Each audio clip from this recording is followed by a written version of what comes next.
Hello, everybody. This is Football Psyche, and I'm the coach. And Lord Sarge!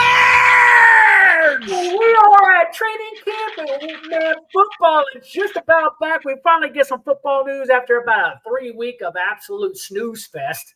We finally get some crap that we get to talk about, Lord Sarge. Thank gosh. So what are we going to talk about? I don't know, but I'm all froze up. Why are you frozen, man? I have no idea, but I ain't moving. You sure ain't moving, man. You look like a picture. But you can hear me? I can hear you. That's craziness. All right, well, just tell us what you're doing while you're trying to fix your freaking camera. What happened to you? Oh, my gosh. I lost Lord Sarge in the middle of recording session. I have no idea what's going on. Maybe I had to reload the whole studio. It crapped out on me. Oh, my gosh, man. You, like, disappeared. I ain't deleting that out either. No, don't believe it out. We had a technical difficulty. What are we covering this week? Well, this week we're going to answer a few questions as we always do. Who are the key holdouts, hold-ins around the... Wait a minute. Did I just read hold-ins? Coach Bad Mike, what's a hold-in? A hold-in is when somebody is like they're holding out, but they actually show up to practice, but they refuse to play. And they do that because a holdout, if you get holdout by means of the contract, and the wording of the contract says, if you do not show up to practice, you get fined. So people decide to do a hold-in by showing up to practice, but don't practice. Okay, this is the first time I ever heard. Wait a minute. So, screw you. I want my money, and I'm holding out. However, I'll show up at the facility, sit there, play college 25, and wait for my agent to figure it out, and I get to call myself a hold-in? A hold-in. Because there's nothing in contracts that say that if you show up, you don't get fined. So they the owners and the coaches haven't figured this out? The owners and coaches haven't figured it out? Well, it's kind of a new thing, I guess. I don't know. But, like, people are figured out, well, if I show up, I can still hold out by not playing, and they call it now. No, I'm here. I'm in the game, Coach. I'm in the game. Give me my money. I'm standing on the sideline right next to the head coach and going, I wouldn't call that if I were you because I ain't in the game. Oh, dear Lord. Oh, dear Lord. All right. Next thing we're talking about is what are the major injuries around the league? The big ones, folks, the ones that are ending seasons already. And the last question we're going to talk about is what are the top buzz stories so far? Yeah. And you know, if there are so many signings, there are so many cuts, there are so many injuries. Right now, we're only a few days into training camp, and there's probably about 20 transactions happening per day. We're not covering all of that. We're going to cover the major things that we think are going to have an impact. So if you're tracking some slap dummy who is like the fourth string dude on your football team, you're just like, Coach Bad Mike, Lord Sarge, you didn't talk about freaking slap dummy. Hey, we're not going to cover him because he's irrelevant. Irrelevant. So we have some key holdouts, hold-ins. And so now that you know what a hold-in is when you're at camp, but you're not practicing.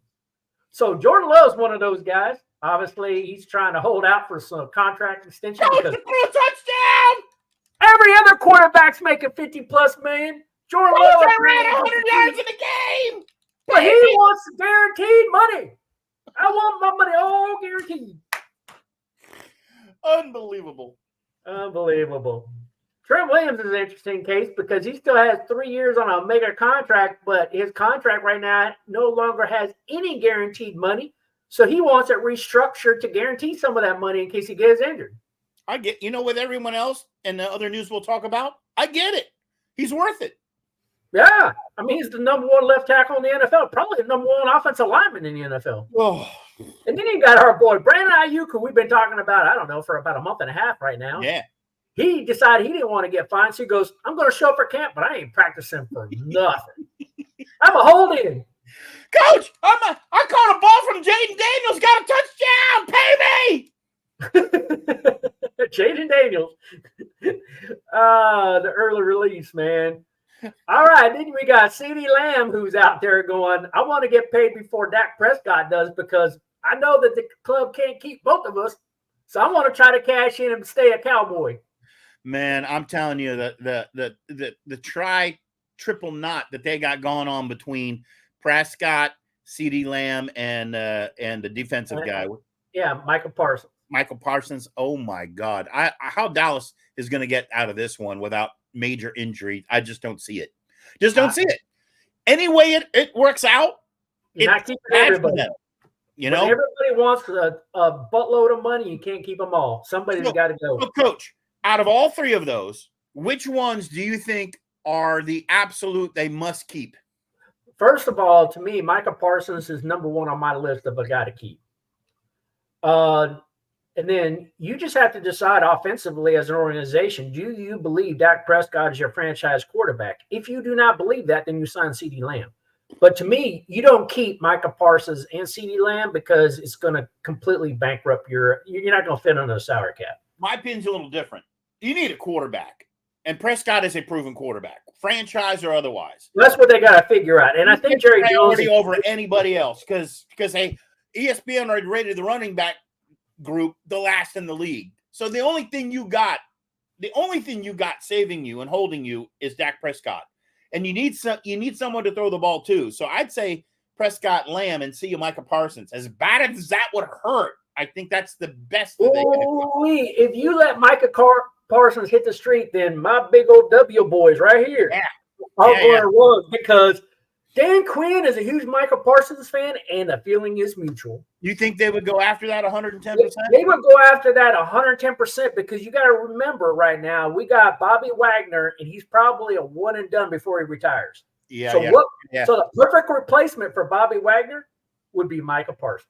Interesting. So anyway, we also got Jeff outside linebacker, Hathon Reddick, who's also a holdout. Yeah. Want some money. I want some money from the Jets. Why doesn't he just get his controller and show up? Why is he going to pay the price? Just get your controller, show up, and say, I'm here, coach. Look at some people just don't want to hang around a facility standing around all day. They would rather work out at home and stay in their pajamas. That's an expensive workout. I mean, $50K. And you know, and sometimes the money's not real. I think we probably talked about this before. Like when you're holding out, and all of a sudden, your bills start stacking up, and then you get like about $500,000 worth of fines. Then when you really renegotiate your contract and you work out, you're just like, okay, I'll sign this new contract, but I also need you to waive all my fines, or throw them in the deal, and then and that all goes out. Like I actually don't ever recall a time ever hearing a player actually paying their fines. That is some hog swaggling going on right there. Hog swaggling going on there. I'm going to hold out. I'm going to let you fine me as much as you want. I'm not paying that bill. When you want to re-sign me, that's going to be part of the deal. You got to waive that mess. Yeah, it's a good thing I'm not an owner or a head coach, man. I'd be kicking those boys in the butt. Get the hell out of my room. Sarge ain't playing that game. They'd be like, Sarge, you need to trade me. I'm out. Large Sarge is not playing that game. Oh, boy. That's what the players do. They're just like, oh, you want to play hardball with me? I'm out. Trade me. I'll be that. So when did this hold-in thing come along? Like the last couple of years? I don't really know. I have to research that. So somebody, if you're watching here, put your comments in the comment section. When did this hold-in things come? I think players kind of figured it out. Like, hey, I can get a good overall one on here. Like I could hold out, but not get fined if I just show up and then go, screw you, I ain't practicing. I can't believe owners and coaches haven't countered that. That's just it might be coming soon. What it means is the penalty doesn't have any weight anymore. There's no weight to it anymore. Because if I can just hold in, I get the same thing and I don't get penalized whatsoever. And players always try to massage a little bit. Like I'm showing up, showing you I still want to be part of this team. I just need you to pay me. Mm-hmm. So they're playing this game, right? I think it's the brave ones hold in because, you're going to catch some ribbon from your teammates, right? You gotta be. No, actually, you don't, because a lot of teammates are out there going, man, I get it, man. It's business, man. You need to get paid. You're just trying to get paid. And so a lot of them are supportive. That's where the players link arms and say, no, we got you. We got you, buddy. We know. I got my payday. I know you're trying to get your payday, You got to get your payday, man. Everybody knows you got to get paid, man. You're trying to feed your family. The good old days in the 60s. Those guys are going hungry. I miss the 60s and the 70s, maybe even the 80s. After the 80s, things started to get really ridiculous. When you only make $80 million a year, man, you're just like, man, it just ain't enough, man. I'm hungry. I miss it. A hard time feeding my kids, man. Yeah, I miss the old gridiron days, man. Old gridiron days. So there are some major injuries. Now, as I told you before, there's injuries. Now that training camp happens, when people start putting pads on, it starts getting real because there's no more of this little touch and like OTA kind of stuff where you just running routes and nobody's allowed to touch you. People are freaking out. They're hit now. And some people are getting violent out there against their own teammates, and their coaches like, "Hey man, don't kill your own teammate here," right? Mm-hmm. But we have some major injuries, and your Lions. Oh boy, Badgley got a hamstring tear, which kind of opened the gates for her. Coach Mad Mike, I'm feeling the fever coming on. You're talking about my Lions. I got my girls behind me. I'm feeling the fever coming on. I'm feeling a little hulky. I'm feeling a little Hulk Hogan's in the back room. Support my team today. I'm feeling a little Hogan. I'm feeling Jason Kelsey. I got my beer. I got my girls. Go Lions! Oh my God! Hey, don't get a hamstring tear over there while you're opening your beer. All right, but we talked about UFL kickers before and why they're so important. So UFL kickers with the new kickoff rule, this is an important deal. And Jake Bates was the number one kicker in the UFL last year. I was kind of hoping he'd come to the Commanders, but he signed with the Lions because, well, y'all got potential this year, and I don't think the Commanders do. So he was smart, went your guys' way, and boy, did he have a gift land in his lap because when Mike Badgley went down, he don't have no competition anymore. It's going to be Mike. How many beers did Jason Kelsey drink in the stands with a shirt off? How many? Man, he was putting away some beer, man. How many of these I got to drink to catch Jason Kelsey? Oh, dude, a lot. I think I can do it. I can do it. Man, during that entire Super Bowl, man, I think he put down a keg himself. Oh, I can't do that. I got to come get you so we can play. So the Rams starting tight end Tyler Higbee was placed on the PUP with a knee injury. So who don't know what the PUP is, it's the players unable to perform list. That is a non-football related injury.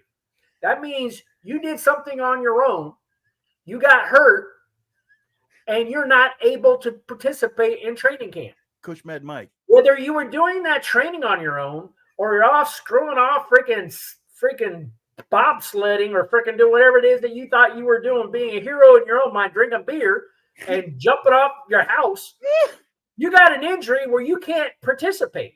Coach Mad Mike. That's what the PUP list is. I think they have a pill for that. It's a little blue pill. A little blue pill. I think they got a little pill. That's what his girlfriend said. Girlfriend said, "Man, you're on the PUP, dude." Oh, Tyler. Oh. And so the Vikings cornerback, Mekhi Blackman, had a season-ending ACL tear. That always sucks. Right out of the gate. Right out the gate, you get hurt. Oh, whatever dreams, whatever aspirations you have for this year, it's over. Oh. And we have a cornerback out of the Rams, Darian Kendrick, who's actually competing for a starting job out there, is going to be a little bit behind the power curve because, well, he has a torn ACL and it's under examination. Usually torn ACLs means you're going to miss a lot of time, if not the whole season. Those things are no joke. 2 cornerbacks. 2. Torn ACLs happen. ACLs happen. They're pivoting hard. They're cutting hard. They're not in pads yet. They're getting hit. They are in pads. No, Commanders aren't in pads until next week. It's still practice. All 32 teams they're allowed a certain number of padded practices. We'll see, right? But most of them are in pads. We'll see. So then we have a guard, Jermaine Illuminor. He has bruised ribs. That one's not even a major injury. He just took a good old crack to the ribs, and that builds character, especially for a lineman. All right, Chiefs, with their wonderful wide receiver situation there for Patrick Mahomes. Justin Watson, who is also trying to work his way in a starting rotation, well, he's got a foot injury, so that opens things up for Xavier Worley, the rookie, to try to get more reps during practice. And Saints running back, Condre Miller has a hamstring injury. And boy, did Dennis Allen have a comment to say about that, because Kendre Miller, ever since he was drafted, I think last year or the year before that, has never been healthy. And then, as Allen said, when he got the injury and asked him about the injury, he goes, that boy just needs to find some way to get healthy. Yep. Yep. Some way. But this I don't know. You got to figure it out. Figure out how to get healthy. This just might do him in, though. If that's a hammy, he's out. It's a hammy. He's all right. Good old Russell Wilson in the quarterback competition there in Steelers Nation. Well, he woke up in the morning. Sarge, and said, my calf is a little tight. And they said, okay, well, we'll hold you out. Justin Fields, you're taking first-team reps.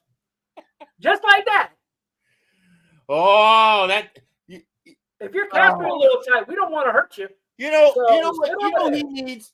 He needs a girl like this right here. See that belly button like that right there.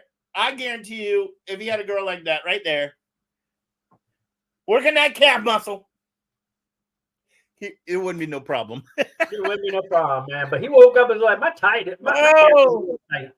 He's a Seahawk in Steeler Town. He needs to understand what it's to be a Steeler. Hard as iron. They're a little blue collar over there, aren't they? Yeah. They need to get a little blue collar. So the Raiders. Yeah, you're iron. I don't think half of the Raiders team was ready for training camp because they got a whole buttload of people on their list. I don't know what they're doing, man. They're having some crazy freaking slam bash parties or something, man, because all these guys showed up and none of them were ready to practice. I think Hulk Hogan came out there and showed them what the Campbell Maniacs are going to do, and they all went out into the desert and had a, they were all trying to jump off the top rope, and they missed. They tried to go to the Cirque du Soleil and got hurt. Wide receiver Jalen Guyton, left tackle Cole Miller, Marion Butler, left guard Jackson Powers Johnson, and offensive line Jacob John Hawning. Well, they are all on the PUP list for various reasons, and they've got bruises and bumps. Send a boatload of blue pills out to Las Vegas, man.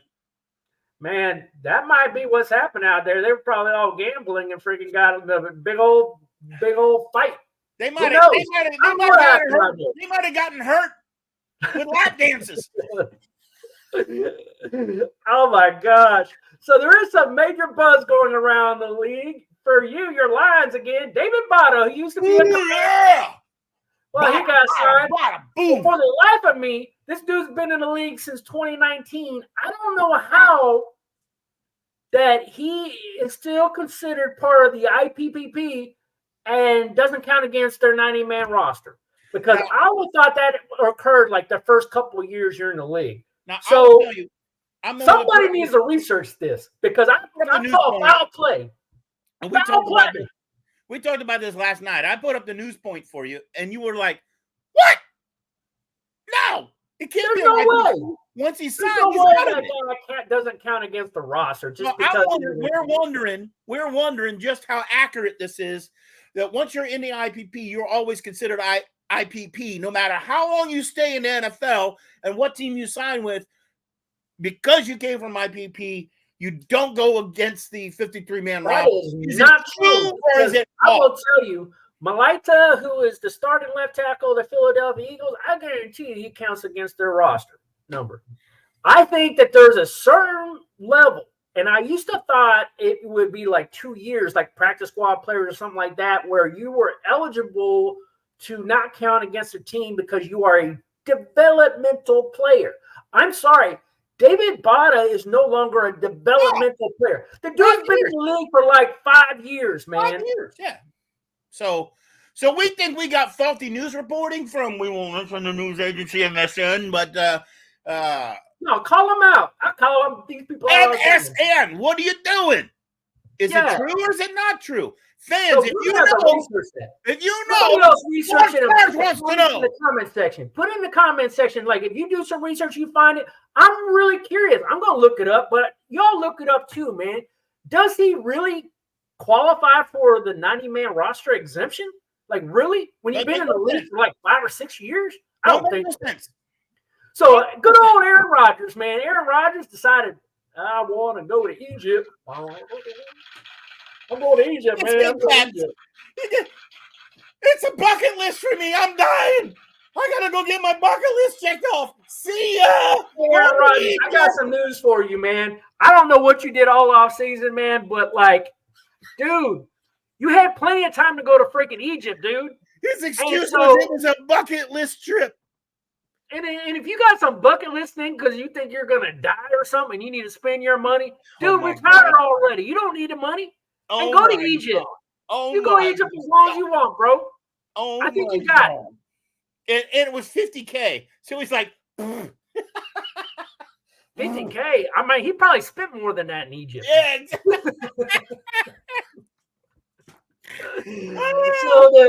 Steelers signed a 5-year option on running back Najee Harris, and I heard Najee Harris has been struggling a little bit, and he's going to be competing to maintain his starting job because there's some people behind him that want his job. Yeah, he is. Yep. And I didn't think he was performing that bad because he's a great running back. He's a great running back. So, I love Najee Harris. So the Steelers must feel very, very good about who they got in the room because it's like, I don't need to re-sign this guy to a 5th-year option. But I don't see it, and we didn't see it in our review. We saw the passing game being good, but yeah, this is an interesting one for the Steelers, I have to say. Very next year, if he hits free agency, man, there's going to be some teams looking for Najee Harris. Yeah, Najee's a monster. He is. So the Broncos, they're kind of like the Steelers. They got some quarterback competition, and you got your golfing club. We don't know who's going to be on the top of the PGA, but the Broncos sure have a line on it. That's right, man. Because for those of you who don't know, Sean Payton called Bo Nix. Man, that guy's so smooth, like a golfer. He's so smooth, he's like a golfer. But apparently he can't.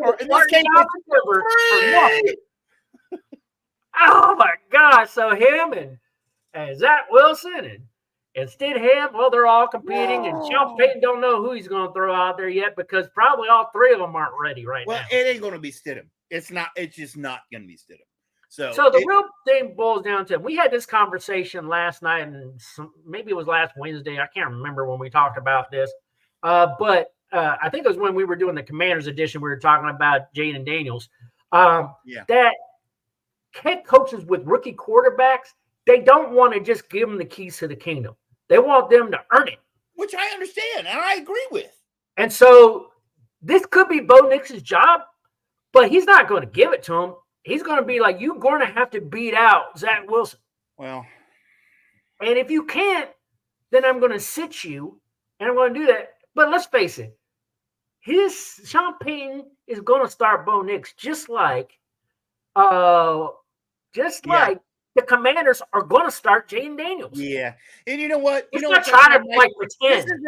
This isn't like Aaron Rodgers behind Brett Favre for a few years, right? This is because you don't have behind Wilson, who's a broken quarterback, right? Yeah. So it's not like Sean Payton is putting Nix in the mix to learn as the number 2 behind a fantastic number 1. That's right. He's got to start Bo Nix. Zach Wilson. Wilson's going to be 2, Stidham 3, or on the practice squad. That's my prediction. Zach Wilson to Denver is kind of like Marcus Mariota is to the Commanders.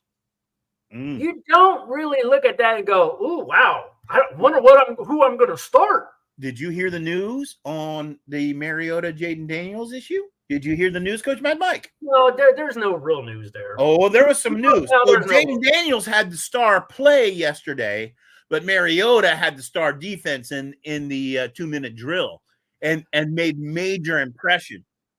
I was like, I would listen, and I'm like, okay, all right. You say Jaden's starting no matter what. It's not going to be Mariota. No way. No how. No way. It's Jaden Daniels. I'm so sure it's Jaden Daniels week 1, just like I was sure that they were going to draft him with the 2nd overall. I learned a long time ago not to argue with you. So I learned a long time ago not to argue with you. Here's what you do as a coaching staff is if Marcus Mariota makes any good play, you highlight that because it puts pressure on your young rook. Don't get comfortable. I guess that's what they did. They did because don't get comfortable. right? Don't get comfortable because look at what he just did. And he's like, ooh, I got to like really work hard. Yeah. Man, this is Jaden Daniels' job. Let's stop pretending. But anyway, we're going to keep going right now because, well, we had some tragic news. Cornerback, Yes, we did. Yes, Tyree Jackson, very, rest in peace. very, very sad news. Young kid lost his life in a car accident. Lost his life in a car accident. And you know what? This happens. 2 or 3 players did. It was 2 or 3 players that was in the car. It was 3. It was 2 of his high school teammates that also played D1 ball. So sad. I didn't get the details on that, but it was just sad to hear. It's tragic. But this kind of happens every year. There's always a young football player, 22 to 24 age range that it's crazy. Dies and it goes too soon, right? And so our thoughts go out to the family of the Jackson family there, and sure. It's a sad case because you have a young man, he's chasing his dreams and is on top of the world, and he's taken too soon, right? Yeah. But Chargers coach Jim Harbaugh. Dear Lord! Oh dear Lord! Wait a minute! It's time to get my Hulkster back out. My Jason. Woo! This is my Jason / Hulkster costume now. All right. Turn off the music. I don't want to hear that. Turn off the tunes. Get to work, you dogs! Herbert, beat your face until you hit China. You guys, you better work. Push-ups until I get tired. Harbaugh's kicking that butt. He's kicking that butt and shaping up a team. And he's over there like a drill sergeant. Haberman, my buddy, who's been a Chargers fan all these years, like I've been a Lions fan, he's been waiting for his due. Scott, this might be the year that you get to cheer, buddy. Woot, woot. I'll tell you somebody who is cheering. That's quarterback Tua Tagovailoa. He just signed a 4-year, $212.4 million contract for $167.1. Don't forget the $0.1 million of guaranteed money. He's having a good old time. He's playing music, and he ain't doing no push-ups. Coach Mad Mike, with $167 million guaranteed. What is the new minimum for a franchise quarterback in the league? It is absolutely disgustingly insane. It is over $50 million per year for a quarterback. I'm telling you, I'm going to make a bold prediction. Teams around the league are going to start dumping their quarterbacks and just start drafting young kids because they're a whole heck of a lot cheaper. It's you know what this is going to mean. This means my $30 hot dog's now $20, and my $15 beer is now $20 beer. Right? That's what it means because they're going to put it on the fans. They're going to put it on the fans. NFL, stop doing this. You're crazy. Well, what a lot of teams did was they raised everybody's salary cap by $15 million, and guess what? Quarterbacks are taking that money. Yeah, it's all going to QBs, right? All going to QBs. There's some wide receivers and corners and edge rushers and stuff like that holding out their hands, but a lot of them are coming up dry. I'm sorry, man. It's a sport. It's a sport. But this is getting just beyond ridiculous. $150 million guaranteed is for an unproven quarterback who doesn't win playoff games. I'm not talking about like changing the game. It's actually breaking the game. It's actually breaking the game. And it's actually making them more valuable because the more valuable they get, here's Sarge out. The more valuable your quarterback is, the more you paid for him, the more you want to protect him, and the more you need to try to cover that salary because you can't build a team anymore. There's so much money right up into that position. You can't put people around him to keep him safe, so they're getting hurt more. So, fans, I'm biased, right? I got a W on my head. I'm a Commander / Redskins kind of fan, right? So I'm biased. But when I look at a guy like Adam Peters and he goes bargain shopping and goes out and get 20 free agents to rebuild a team and he doesn't overpay for anybody, I don't care who you are, that's a whole different strategy than dumping a quarter of your salary cap into one player called a quarterback. Yeah. And you might get to a point where you start seeing successful teams or those successful teams who have quarterbacks that are still on their rookie deal. And they've got a good, solid, rounded team. Because once you pay those guys and they make fat money and they're out there like Aaron Rodgers is with the Jets, you can't build a team around that. Like you always say, hey, I'm going to build a team around a quarterback. Well, not when you don't have any money. Yep, you can't protect him. You don't have enough money to protect him. Miami lost a big name defensive tackle this past year, didn't they? It's like you and me dumping money into crypto. Man, they just took my money. I mean, paying a quarterback that much. I mean, they just take your money. I mean, God bless them, right? God bless them. They're out there playing. They're out there taking care of their families. I'm never going to cut a man for being successful, right? Congratulations to all you QBs. However, the NFL, you're stupid, in my opinion. The game. Atlanta Falcons paying Kirk Cousins like they did. Yeah. You're stupid. Yep. You think you're going to get that return on investment out of Kirk Cousins? No. No. He was padding his bank account for retirement. Yep. There's no That's way. all he's doing. It's breaking the game. Like, seriously, it really is breaking the game. So wide receiver Michael Gallup, that was a pretty interesting story. He just decided, completely unexpected, didn't tell anybody, just is like, screw it, I'm retired. See you later. I was like, what? You know what? This also, you know how old he is? He's not young. He's 30, right? 31? Yeah, but like this happens every year, right? Yeah. It's almost like someone who dies in a car accident or gets shot, or we lose somebody, a young player every year. We also have an unexpected retirement every year. Yeah, there's a player out there who just is like a star player who just got everything going for him. And I don't know if he slacks off in the off season, but then he shows up to camp and go, you know what? I just don't have it in me anymore. I just don't want to do it. And you know what? I got plenty of money in the bank. Why am I even here? Why am I hurting myself? Yep. Me buy a restaurant, put my name on it, and retire. If that. See you later. I got my bank account's fat. I want to freaking go hang out in Egypt with freaking Aaron Rodgers, who apparently can go and just not show up to training camp. So anyway, there you have it, fans. We have a rundown of everything that's going on in training camp. Man, the news is going fast. You're going to have to participate every week, taking us all the way up to preseason, because we will talk about it. We will talk trash about everybody, and you can talk trash too, all you want. All you got to do is put your little fingers, and we will recognize you and give your comments right here online. So what do you think, Lord Sarge, over here going with the Jason Kelsey look? I think I'm going to go meet with my girls. Drink some beer. Lions. All right. Well, don't tear an ACL and get placed on IR, because we need you for the whole season. All right there, Lord Sarge. I love you, Coach. We are out of here. Peace.